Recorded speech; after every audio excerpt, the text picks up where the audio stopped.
So what this meeting or gathering is about is inescapably, immediately, just what's appearing to happen. This, and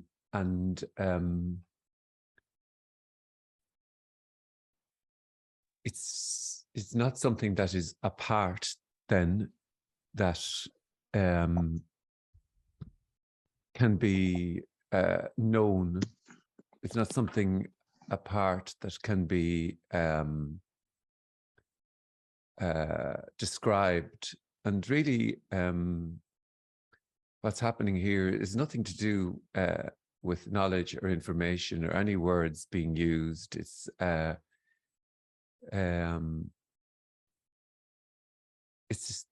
the suggestion that there is just life, just what is, just this, not you and the other part of that is that it's totally unknowable. And what can appear to happen when hearing the words that is totally unknowable is, of course, wanting to know that it's totally unknowable. And that then is what is, or what's appearing. And really, this isn't about anything. Most meetings are about giving information or saying things that are useful to make a life better, to, there prescriptions perhaps, or advice or assistance about how you can get from where you are to somewhere else. And that's not one of these meetings. That's not what this is. It's talking about the mystery, where mystery is a mystery, where nothing is known and nothing is had that then could be shared with anyone else. So you could say this is just happening. So just what appearing to happen is an apparent meeting, and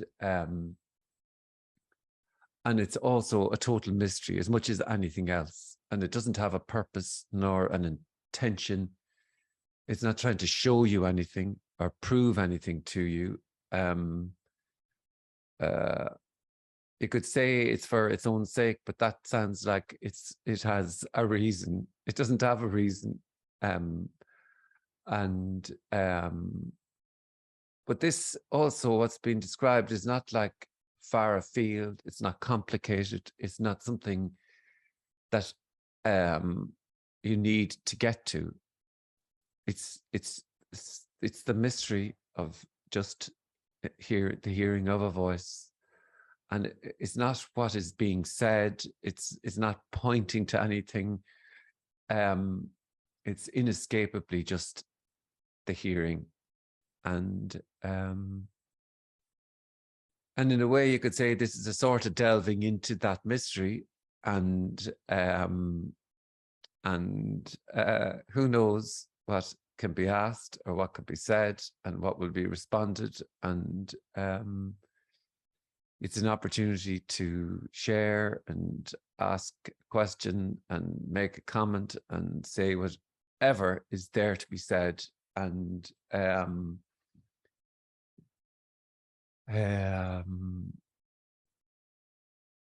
yeah, so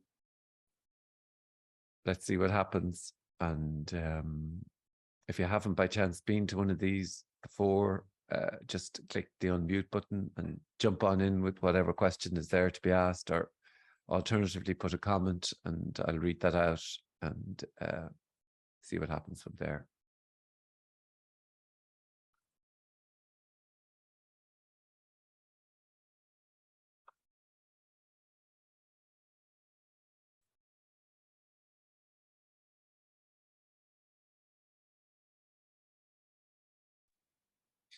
Frank, hi, good morning. I'd like to ask you a question if I can.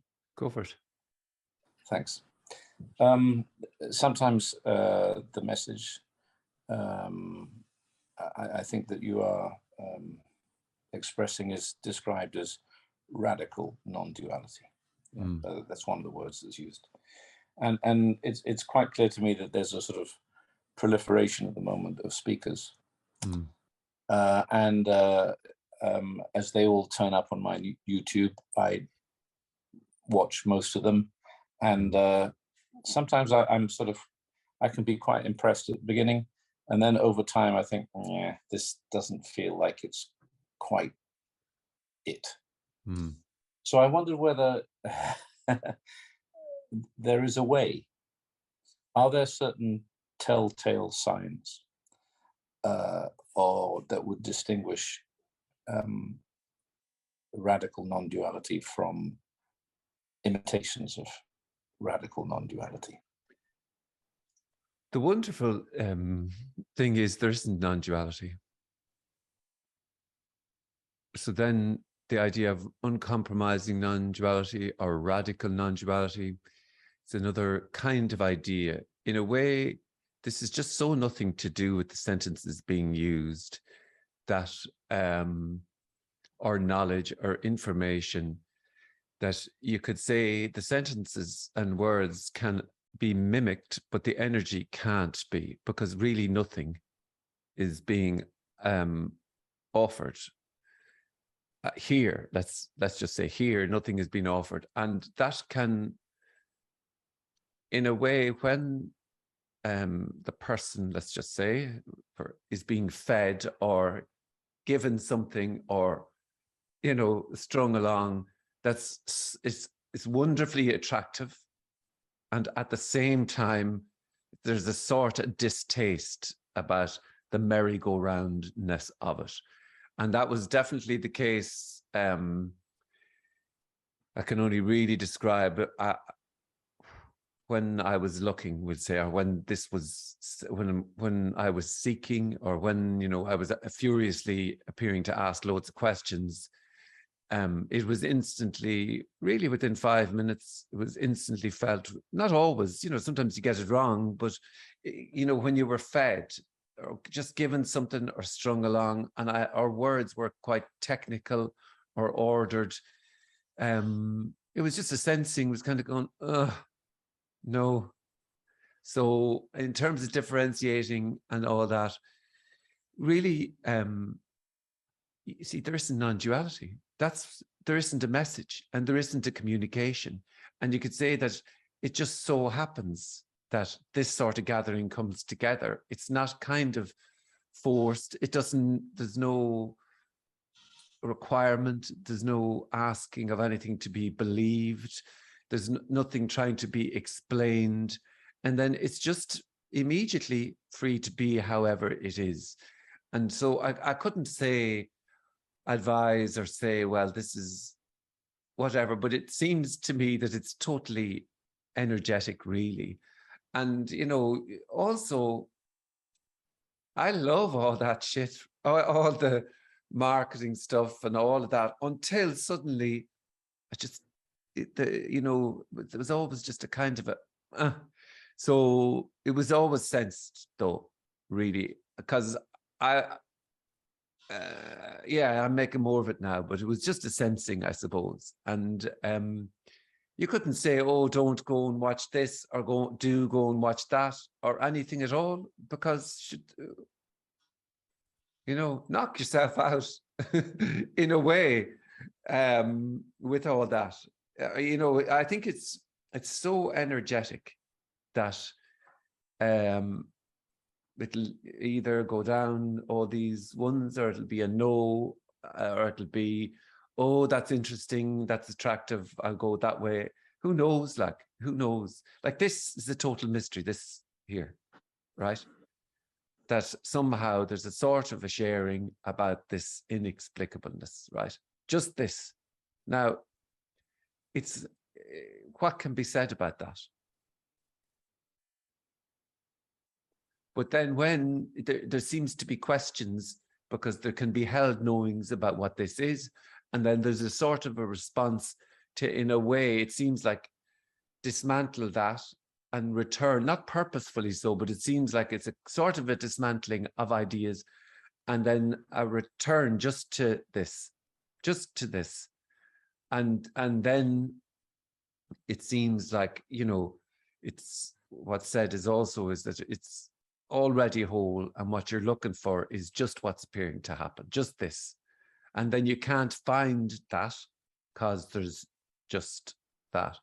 But yeah, I was on YouTube the other day and I saw so many different ones. I just went, right, okay, well, in the end, there is non-duality, wonderfully. So there isn't a message. Yeah, I can see, thanks. I can see now that my question actually, I was sort of asking you, inviting you to draw a line, you know, and say, right, these people are in, these people are out, and this is how you decide. Oh, And of no. course, the fact is there are no lines. There's no Yeah. nothing. It is just one complete, endless everything in which everything fits. Although, and so I suppose that you do end up coming down to what you described as the moment when, and I suppose maybe what's happening there is it's really just simply a question of preference. You know, sometimes when people refer to how when the sort of self sense seems to have fallen away, I mean, there are still aspects of character, and in a person's character there are still preferences, and you know, there might be preferences for this type of delivery, that type of diction, this type of vocabulary, but I'm sure you're right. In the end, it's always simpler than any formulation. I mean, it's so simple to the point of actually just being nothing and everything. Well, and I'm actually not right about anything. So I think whatever appears to happen is that. You know, whatever appears to happen is that then. Really, that's in a way, that's the end of the story. The rest is a kind of, it's another story, another rabbit hole. And yeah. Yes. Yeah. Thanks, Frank. Thank you.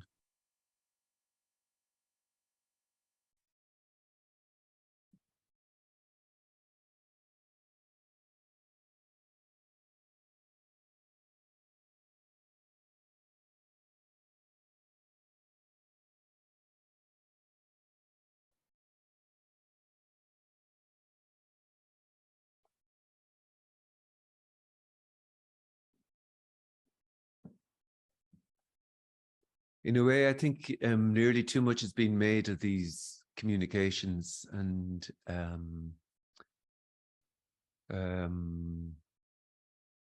nothing is still the rarest of sounds. That's all I would say about that. That doesn't make it special because it's nothing. So, and nothing isn't a thing either.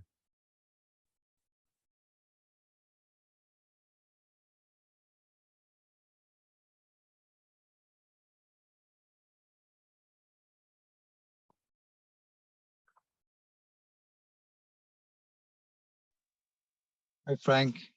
Hey. Yeah,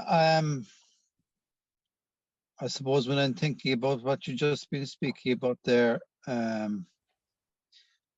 reminds me of what I think it was Jim Newman was saying recently somewhere about the sense that he got when he was attending meetings of these meetings with Tony Parsons and that back along, that he had a sense of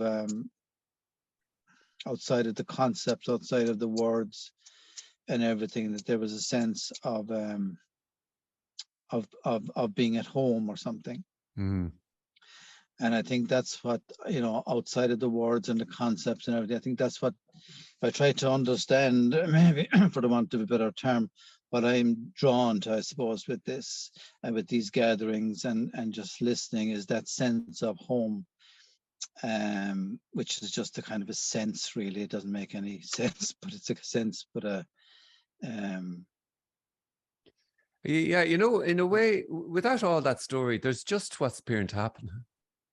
So there's just this then appearing, so appearing to come to a meeting, let's just say. And without all the story of sensing and home, there's just that. So you don't have a sense, but there can be just a sort of, this is just happening. And that's it, really. The rest then is venturing into explanations as to how, as to why, as to resonance or sensing or whatever. And it just so happens that this is sort of happening, this sort of communication. And question there, response here. Woo! Nothing else to be said. And then, of course, stories will be ventured into about the how and the why, the resonance, home, or and in a way, all of that, you know, I can understand, I can hear what's been said about that, but it's also a story, and it's just this inexplicableness, really. And the inexplicableness doesn't begin or end. So this is the for never after, just this, right? Just this sort of conversation here. Right? Boom. What's been said or described? Don't know. How's, you know? And so then there isn't an authority, there isn't anything being explained. And that's just, it's sort of a mystery, but everything is mystery then. And you see, in a way, there's nothing special. There's nothing, you know, important. And this isn't special. It's just somehow appearing to happen.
Okay, thank you.